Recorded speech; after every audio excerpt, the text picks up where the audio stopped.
Assalamualaikum warahmatullahi wabarakatuh. Selamat pagi, salam sejahtera untuk kita semua.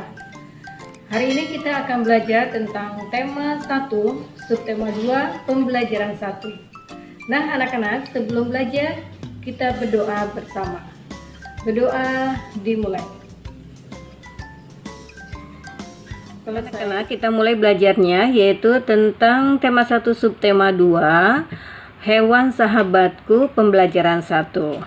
Nah, di sini perhatikan, apakah kamu penyayang hewan? Apa saja manfaat yang diperoleh manusia dari hewan dan bagaimana cara hewan berkembang biak? Nah, kita pelajari ya di sini bahwa negara di Asia Tenggara ini banyak jenis hewannya. Dan ada beberapa di antaranya ada yang dijadikan sebagai makanan, kemudian ada simbol negara atau juga dijadikan binatang peliharaannya. Di sini ada bacaan yaitu tentang gajah putih yang dianggap suci oleh beberapa negara di Asia Tenggara seperti di Myanmar, Kamboja, dan Thailand. Menjaga gajah putih adalah usaha yang sangat mahal karena pemiliknya harus menyediakan makanan khusus untuk gajah. Dan kemudian Indonesia juga dikaruniai luas wilayah lautan lebih besar dibandingkan luas daratan. Luas lautan Indonesia mencapai 5,8 juta kilometer persegi. Di dalam lautan Indonesia ini tersimpan potensi perikanan yang cukup besar, salah satunya adalah ikan tuna. Ikan tuna adalah salah satu ikan yang paling banyak dicari negara lain seperti di Jepang, Amerika Serikat, dan Uni Eropa. Sedangkan burung yang hidup di negara tetangga kita yaitu ada burung takur dahan, hidup di Malaysia. Hewan ini termasuk hewan yang dilindungi di negara. Nah, hewan-hewan ini merupakan bagian dari hewan yang hidup di Asia Tenggara. Nah, nanti kalian bisa menemukan hewan yang lainnya dan bisa kalian catat di sini hewan apa saja yang bisa kalian temukan yang ada di sekitar Asia Tenggara.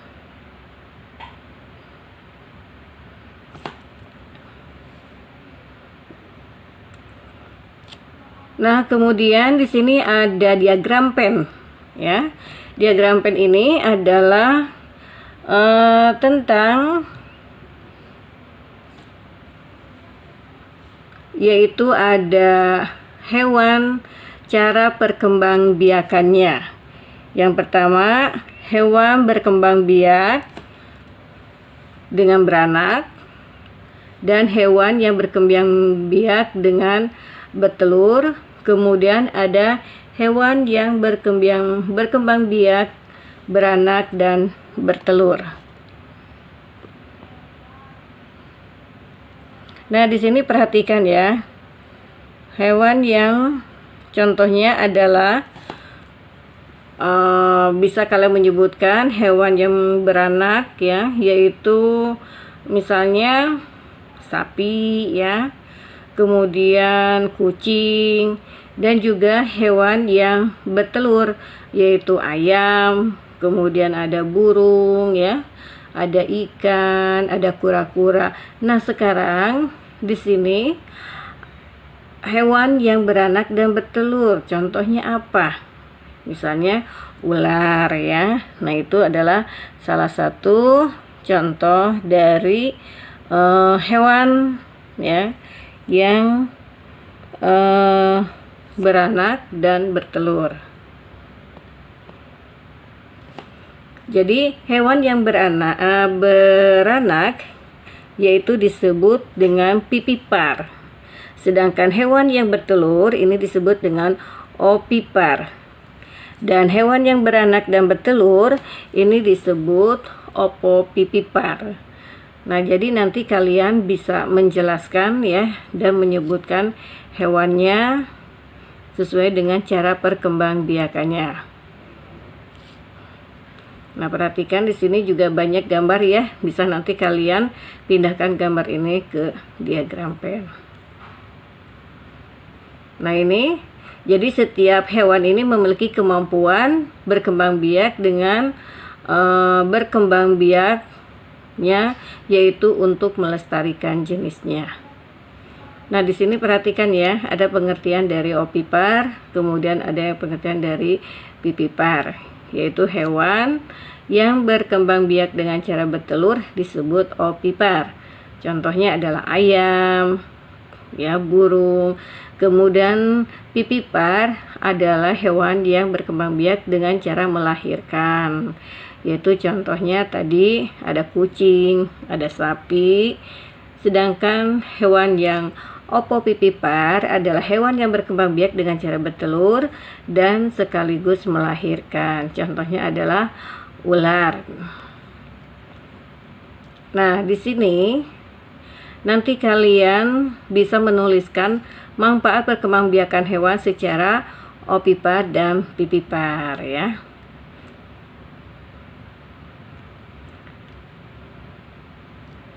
Nah, di sini ada juga manfaat dari hewan. Manfaat dari hewan yaitu untuk di kawasan Asia Tenggara, yaitu dapat membantu dalam kegiatan ekonomi. Nah, kita di sini ya. Jadi kondisi geografis di Asia Tenggara itu membantu penduduknya untuk memanfaatkan hewan dalam kehidupan sehari-hari. Ikan banyak dijual dan dikonsumsi, hewan ternak banyak yang dijual di dalam negeri, bahkan sempat ada yang mengekspornya. Nah, di sini ada potensi ekonomi negara-negara di Asia Tenggara. Kawasan Asia Tenggara ini terletak pada jalur perdagangan dunia. Di kawasan ini merupakan jembatan antara kawasan Eropa dan Asia Timur.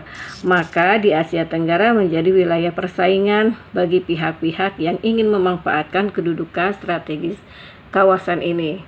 ASEAN ini berperan sebagai wadah untuk menghindari persengketaan yang mungkin timbul. Nah, posisi strategis ini, setiap negara kawasan Asia Tenggara memiliki kekayaan sumber daya yang menjadi kekuatan negaranya. Di sini contohnya adalah negara Brunei Darussalam. Negara ini terkenal dengan kekuatan sumber daya alam yang berupa minyak bumi dan gas alam. Dan di negara ini yaitu memiliki pendapatan per kapitanya tertinggi karena gas alamnya. Kemudian di Filipina, yaitu sebuah negara kepulauan, juga di sini penduduknya kebanyakan bertani, sehingga negara ini dapat membangun dan mengembangkan pertaniannya dengan baik. Kemudian juga ada negara Indonesia, yaitu negara kita ya. Negara kita adalah negara kepulauan ini yang sangat terbesar ya di kawasan Asia Tenggara. Indonesia ini memiliki ragam sumber daya alam yang sangat kaya, dan juga dengan perkembangan sumber daya alamnya ini untuk memperkuat perkembangan ekonomi yang ada di Indonesia, yaitu salah satunya adalah Indonesia mengekspor minyak dan gas bumi, kemudian tekstil dan produk-produk dari kayu. Nah, kemudian ada Kamboja. Kamboja ini mengalir Sungai Mekong ya. Daerah di sekitar Sungai Mekong merupakan daerah yang subur, sehingga pencarian penduduk Kamboja adalah pertanian. Kemudian ada Laos. Laos juga ini merupakan aliran dari Sungai Mekong ya. Ini juga kebanyakan penduduknya bertani.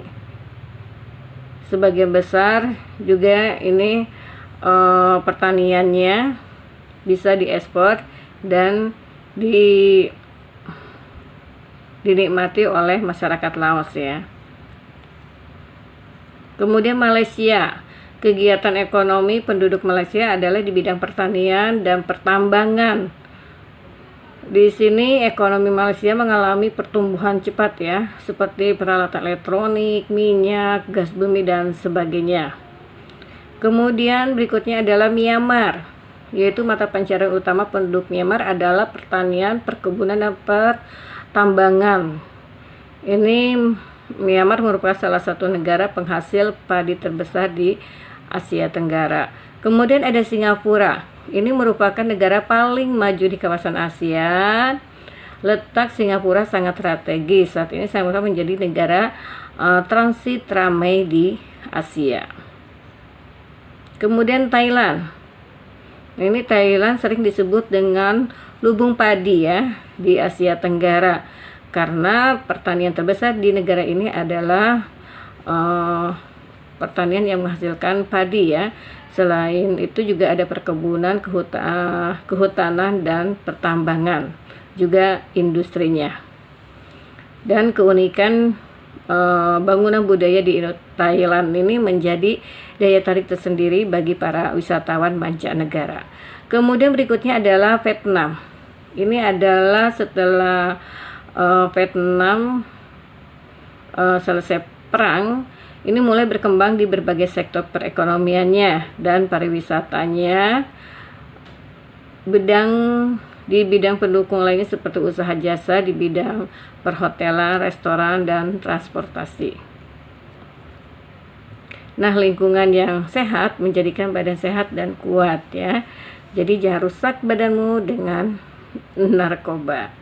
Nah, anak-anak itu ya keadaan dari setiap negara di Asia Tenggara. Nah, sekarang sini perhatikan ada diagram pen ya, yaitu nanti bisa kalian lengkapi dan bisa kalian bandingkan negara-negara yang tadi kita bahas ya, hasil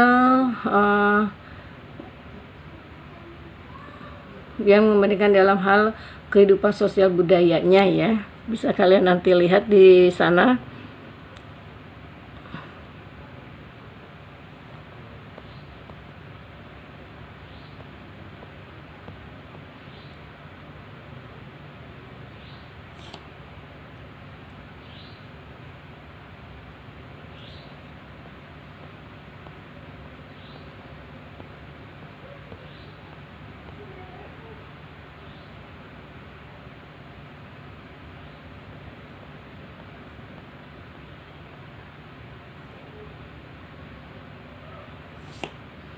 Nah, di sini misalnya kita ambil contohnya negara, kita bandingkan di antara negara Indonesia dengan negara Thailand. Contohnya di sini negara Indonesia adalah merupakan negara pertanian ya, kemudian mengekspor beras, kemudian juga mata uangnya adalah rupiah. Kemudian Thailand juga tempat sektor pariwisata, pengekspor beras juga. Kemudian ekspornya juga ini sangat tinggi ya. Nah, jadi persamaan antara negara Indonesia dan Thailand kira-kira apa? Yaitu tanahnya adalah agraris, kemudian iklimnya ada tropis ya, kemudian mata pencahariannya yaitu sama pertanian. Nah, itu adalah contoh untuk mengisi diagram pen. Silakan nanti kalian isi diagram pennya. Nah, di sini juga nanti ada yang bisa kalian isi ya, yaitu tentang ide pokok pada setiap paragraf ya. Bisa kalian tulis.